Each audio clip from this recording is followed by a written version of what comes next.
আমাদের তফসিল ঘোষণার সাথে সাথে কতগুলো পরিপত্র দেওয়া হয় এবং সে পরিপত্রগুলো রেডি করা আছে, আমরা করব। এবং লেভেল প্লেয়িং ফিল্ডের ক্ষেত্রে যে বিষয়গুলো প্রাসঙ্গিক হবে আমরা সবটুকুই নিশ্চয়ই নিশ্চিত করব, যাতে কেউ অন্ততপক্ষে কোনো অভিযোগ না করতে পারেন। এখন কথাটা হচ্ছে যে এটা তো আমাদের দিক থেকেও যারা এর সাথে জড়িত রাজনৈতিক দলের তাদেরও সদিচ্ছার ব্যাপার থাকতে প্রাসঙ্গিক।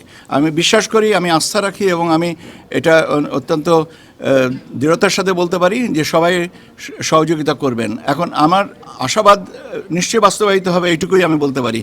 কেউ যদি না মানেন তাহলে তার জন্য আইনগতভাবে যে ব্যবস্থাটা আছে সেটা নেওয়া হবে। হ্যাঁ, ওটা আমরা সংশোধনের কাজটা করছি, আপনারা যথাসময়ে জানতে পারবেন। পদ্মা সেতু, মেট্রো রেল এবং এলিভেটেড এক্সপ্রেসওয়ে নির্মাণের গর্বিত অংশীদার বসুন্ধরা সিমেন্ট। 300 আসনের তফসিলকে 300 আসনে না দিয়ে উপায় আছে?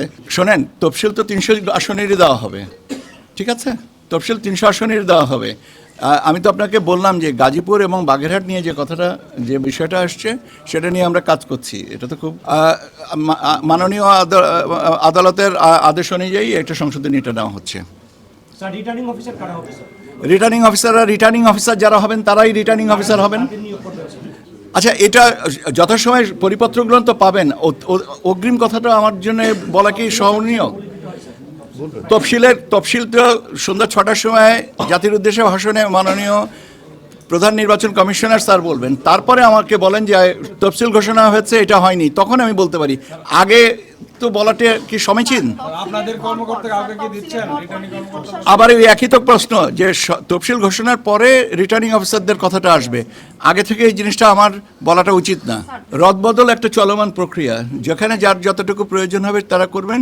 সেক্ষেত্রে নির্বাচন কমিশনের সম্মতি বা প্রয়োজন অনুমতি যদি যেটা প্রাসঙ্গিক হবে তারা সেভাবে নেবেন, কিন্তু এটা তো বন্ধ করা যাবে না। প্রয়োজন ব্যাপারটা কথা হচ্ছে যে নির্বাচন কমিশনের অনুমতি সাপেক্ষে বা সম্মতি সাপেক্ষে বা পরামর্শ সাপেক্ষে সেভাবে জিনিসটা আগাবে। এখন কয়জনকে অনুমতি দেওয়া হবে আর কয়জনকে দেওয়া হবে এই ধরনের পূর্ব ধারণা রাখাটা সমীচীন নয়। আমার মনে হয় যে এখন আমার শ্রদ্ধেয় স্যারের কাছে দেওয়া উচিত। উনি